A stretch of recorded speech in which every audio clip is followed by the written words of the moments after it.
Dark उन shows में आता है जिसे देखने के बाद एक बार में समझना मुश्किल है। और अभी डार्क का लेटेस्ट सीजन भी आने वाला है, इसलिए हम एक मिनी सीरीज लेके आए हैं जहां हम डार्क के सीजन्स का रिकैप और एक्सप्लेनेशन देने की कोशिश करेंगे, ताकि आपको लेटेस्ट सीजन के पहले सारे डाउट और कंफ्यूजन क्लियर हो जाए और पूरा सीजन वापस से देखना भी ना पड़े। डार्क की कहानी मिकेल नेल्सन से स्टार्ट होती है। एक 11 साल का लड़का जो विंडन नाम के एक टाउन में रहता है, जो एक न्यूक्लियर पावर प्लांट के बहुत करीब होता है। एक दिन मिकेल गायब हो जाता है। अपने बड़े भाई मैग्नस, बहन मार्था और उनके कुछ दोस्त, जैसे मार्था का बॉयफ्रेंड बार्टोस टाइडमैन, मैग्नस की गर्लफ्रेंड फ्रांसिस्का डॉपलर और उनका एक क्लासमेट जोनस कैनवॉल्ड, और मार्था का एक्स जो अभी साइकेट्रिक इंस्टीट्यूशन से लौटा है अपने फादर की सुसाइड के बाद। ये लोग एक गुफा की तलाश में जंगल में निकलते हैं, एक मिसिंग लड़के एरिक ओबनडॉर्फ के हिडन ड्रग्स को ढूंढने के लिए। एरिक और मिकेल के डिसअपीयरेंस के बाद ये बात पक्की हो जाती कि कहीं ना कहीं जंगल के इस मिस्टीरियस पोर्टल यानी गुफा जो न्यूक्लियर पावर प्लांट के बिल्कुल नीचे है, इनके मिसिंग होने के साथ लिंक्ड है। 1986 में एक एक्सप्लोजन की वजह से किसी तरह टाइम के थ्रू एक वर्म होल खुला था, जिसे कॉस्मोस के एग्जैक्ट सेम जगह में लाइन अप होने से ये वर्म होल किसी को भी 33 साल टाइम में पीछे या आगे पहुंचा सकती है, यानी 1953 पास्ट में या 2019 फ्यूचर में। और डार्क की कहानी जंगल में गए इन बच्चों के 4 फैमिलीज से जुड़ी होती है, और हम इस वीडियो को भी 4 पॉइंट्स में समझने की कोशिश करेंगे। Part 1, the कैनवॉल्स।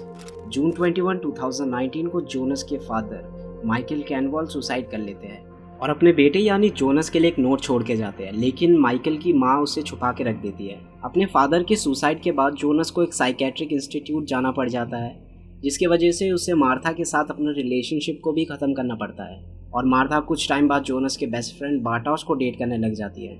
कुछ समय बाद एक अनजान आदमी जोनस को एक पैकेज दे के जाता है, जिसमें उसके फादर का लिखा हुआ सुसाइड नोट और गुफा के वर्म होल को यूज़ करने का तरीका लिखा होता है। उस नोट से जोनस को ये पता चलता है कि मिकेल नेल्सन जो जंगल में खो गया था, वो गुफा के वर्म होल से 1986 में पहुंच गया था, और उसे एक लेडी आइनेस जिसने अडॉप्ट कर लिया था, उससे अब इवेंचुअली मिकेल जोनस का फादर होता है, जिससे मार्था जो टेक्निकली यंग मिकेल की बहन है वो जोनस की आंट बन जाती है। अब ये सब जान के जोनस डिसाइड करता है कि वो 1986 में जाके यंग मिकेल को वापस लेके आएगा, लेकिन वो स्ट्रेंजर उसे बताता है कि उसके ऐसा करने से उसका एग्जिस्टेंस ख़त्म हो जाएगा। अब हमें कुछ समय बाद ये पता चलता है कि वो स्ट्रेंजर कोई और नहीं, जोनस ही है, जो 33 साल बाद के फ्यूचर से आया है। 1986 में वो एक डिवाइस बनाता है जिसमें तीनों टाइमलाइन के कुछ चीज़ें होती है। एक डिवाइस जिसे फ्रांसिस्का के ग्रेट ग्रैंडफादर एच.जे. टेनॉस ने 1953 में बनाया था, जिसमें 1986 के न्यूक्लियर प्लांट एक्सप्लोजन का वेस्ट होता है। 2019 से यूलरिक का स्मार्टफोन होता है। फ्यूचर से आए जोनस का मकसद केव में उस वर्म होल को सील करने का होता है, लेकिन बंद करने की जगह जोनस ही उस वर्म होल के क्रिएशन का रीज़न बन जाता है। उस डिवाइस के रिएक्शन की वजह से अब यंग जोनस फ्यूचर में चला जाता है, जहां वो 2052 के पोस्ट अपोकलिप्टिक वर्ल्ड में जागता है। और शो टाइम के एक्सप्लोरेशन के साथ साथ हमें जोनस के मदर हैना, जो 2019 में यूलरिक नेल्सन जो मार्था के फादर है, उनके साथ अफेयर में दिखती है। अब हम लौटते हैं 1986 में, जहां हैना एक चुपचाप रहने वाली स्कूल गर्ल, जिसे हम यंग यूलरिक को पसंद करते हुए देखते हैं। हम ये भी देखते हैं कि यूलरिक को अपने फ्यूचर वाइफ कैथरीना के साथ फॉल्स रेप के एलिगेशन में अरेस्ट किया जाता है, और ये भी पता चलता है कि अलेक्जेंडर टाइडमैन एक अज्यूम्ड आइडेंटिटी में जी रहा है। अब हम आते हैं 2019 में, जहां यूलरिक हैना के साथ अपना अफेयर ख़त्म कर देता है अपने बेटे के लापता हो जाने पे। लेकिन हैना बदला लेने के लिए कैथरीना, जो विंडन हाई स्कूल की प्रिंसिपल और यूलरिक की वाइफ है, उसे ये बताती है कि अफेयर को यूलरिक ने नहीं, उसने ख़त्म किया था। और ये भी बताती है कि यूलरिक उसे छोड़ने वाला था क्योंकि वो उससे प्यार करता है। और अपने फेक आइडेंटिटी के नॉलेज को यूज़ करके हैना अलेक्जेंडर, जो अब न्यूक्लियर पावर प्लांट का डायरेक्टर है, उसे भी ब्लैकमेल करती है ताकि वो यूलरिक की लाइफ को बर्बाद कर सके। Part 2, the Nelsons. हैना को वैसे ज़्यादा हेल्प की ज़रूरत पड़नी नहीं चाहिए यूलरिक की लाइफ को बर्बाद करने के लिए, क्योंकि मार्था के फादर मैग्नस और मिकेल पहले से ही काफ़ी प्रॉब्लम में है। सीज़न 1 के एंडिंग में 2019 में उसके बेटे का गायब होने पे कई पुरानी यादें वापस आती है, जैसे यूलरिक के भाई के 1986 में ऐसे ही अचानक गायब होने की।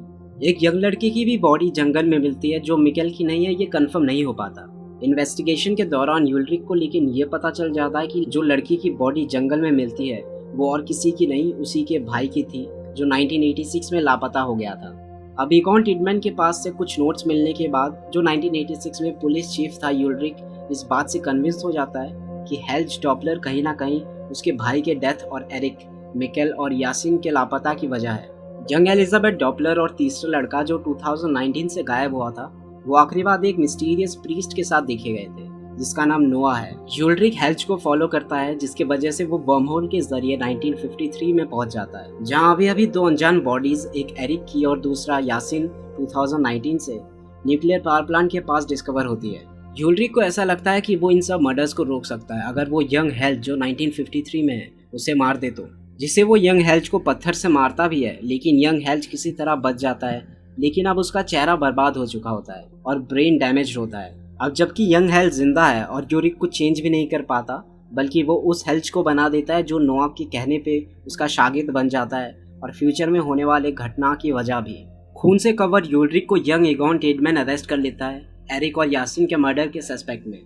बाद में उसकी फोटो 1953 के न्यूज़पेपर में उसके कलीग जो विंडन पुलिस चीफ है शार्लेट डॉपलर 2019 से उसको दिखती है।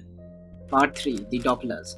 एक यंग लड़की जो 1986 के विंडन शहर में बड़ी हो रही है, शार्लेट वो एक मिस्ट्री से ऑब्सेस्ड दिखती है कि कैसे चिड़ियों की झुंड जमीन में मरे हुए मिलते हैं जिनके कान के पर्दे फटे हुए हैं। 2019 में शार्लेट जो अब चीफ पुलिस है एक बार वापस उसी मरे हुए चिड़ियों के इंसिडेंट को मिकेल के डिसअपीयरेंस से जुड़ते हुए देखती है।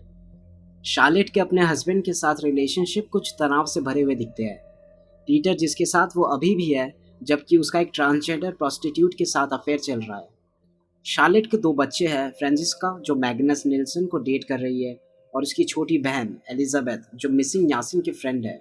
शार्लेट के ग्रैंडफादर एक क्लॉक मेकर और ऑथर होते हैं एच.जी. टनहाउस, जिन्होंने एक बुक लिखी थी अ जर्नी थ्रू टाइम और 1953 में एक टाइम ट्रैवलिंग मशीन बनाया था जिसे फ्यूचर जोनस 1986 में यूज़ करेगा वर्म होल को क्लोज करने के लिए या ठीक से कहे खोलने के लिए। और ये मुमकिन तभी हो पाया जब फ्यूचर से क्लोरिया टेडमैन विजिट करती है ब्लूप्रिंट देने।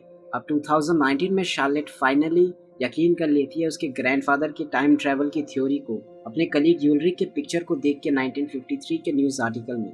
और उसी सेम रात को शार्लेट को चिंता भी होने लगती है पीटर की हरकतों के लिए।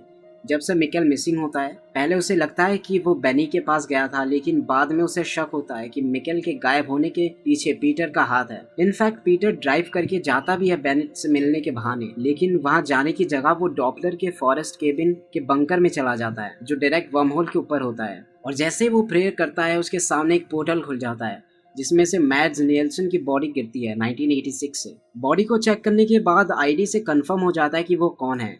फिर पीटर मैड्स और यूल्ड्रिक के पिता ट्रॉन्टे निल्सन को बुलाता है और इसी सोच में कि आगे क्या करे, क्लॉडिया जो टाइम ट्रैवलर है वो आ जाती है और उन्हें बताती है कि बॉडी को जंगल में फेंक दो, जो बाद में हमें कहानी में मिलती है। इन्हीं बीच हमें दिखाया जाता है कि पीटर के फादर हेल्ज एक नर्सिंग होम में रहते हैं और कुछ बड़बड़ाते रहते हैं उन गुमशुदा बच्चों के बारे में। हालांकि उन्हें पता नहीं होता कि वो आखिरकार बोल क्या रहे हैं, लेकिन उन्हें याद आता है कि कैसे नोआ ने उन्हें बोला था कि बच्चों को किडनैप करने के लिए ताकि उन पे एक्सपेरिमेंट किया जा सके टाइम मशीन के लिए। नोआ का मकसद था कि वो टाइम मशीन को इस तरह यूज करे ताकि वो इंसानी इतिहास में जितनी भी नेगेटिव घटनाएं हुई है उन्हें वापस रिवर्स कर सके और इस तरह से अरेंज कर सके ताकि कोई भी इंसान को कभी भी तकलीफ महसूस ना हो, भले ही उसके लिए उसे कितने भी ब्रूटल तरीके यूज क्यों ना करने पड़े। वो अपने आप को अच्छाई के साइड में देखता है और टाइम ट्रैवलर क्लॉडिया टेडमैन को अपना दुश्मन समझता है और मानता है कि वो बुराई के साथ है। उस बच्चे की मौत के लिए अपने आप को जिम्मेदार देख के हेल्ज वर्महोल से ट्रैवल करता है 1986 में, जहां वो यूल्ड्रिक की तरह अपने बचपन के वर्जन को मारने की कोशिश करता है ताकि ये सारी घटनाएं रुक जाए और वो गाड़ी से अपने यंगर वर्जन पे चढ़ा देता है, लेकिन वो भी यूल्ड्रिक की तरह फेल हो जाता है। बचपन का हेल्ज जिंदा बच जाता है लेकिन बूढ़ा वर्जन मर जाता है। Part 4 the टाइडमैन्स।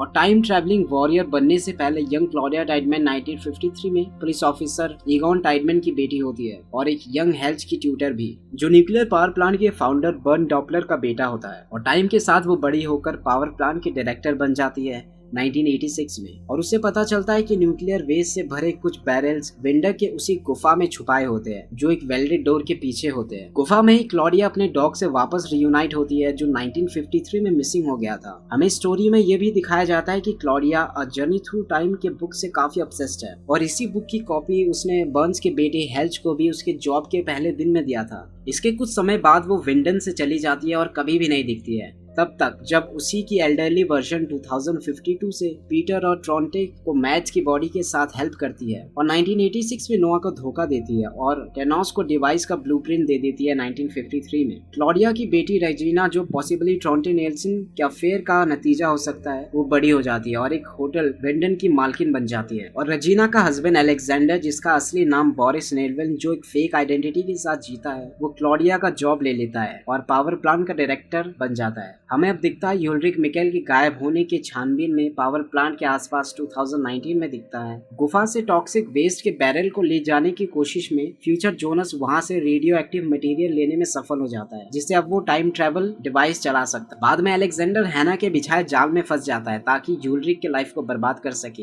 हैना एक बैग रखती है जिसमें अलेक्जेंडर का रियल पासपोर्ट और गन होता है और ये बैग उसे तब दिखता है जब अलेक्जेंडर पहली बार विंडन में आया था 1986 में और उसने जंगल में दफनाते हुए देख लिया था। अलेक्जेंडर और रेजिना का अकेला बेटा होता है बार्टो, जो जोनस उसका बेस्ट फ्रेंड होता है और उसके राज को छुपाने में मदद करता है कि वो साइकेट्रिक इंस्टीट्यूशन में नहीं था बल्कि एक्सचेंज प्रोग्राम के लिए फ्रांस गया हुआ था। बार्टोस ने ही जोनस को धोखा भी दिया था माटा को डेट करके, और इसी के साथ नोआ बार्टोस को लालच देता है एरिक का ड्रग डीलर बन के और उसे अपना शागिर्द बना लेता है ताकि वो हेल्थ की तरह उसके मिशन में उसके काम आ सके। आई नो ये सब बहुत कंफ्यूजिंग है और अगर यहाँ तक पूरा वीडियो देख के पहुंच गए हो तो या तो बहुत बड़े पागल हो या हमारे जैसे बहुत बड़े फैन। और अभी कहानी पूरी नहीं हुई है, सीजन 2 भी बाकी है, वो भी जल्द आएगा। तब तक बाय।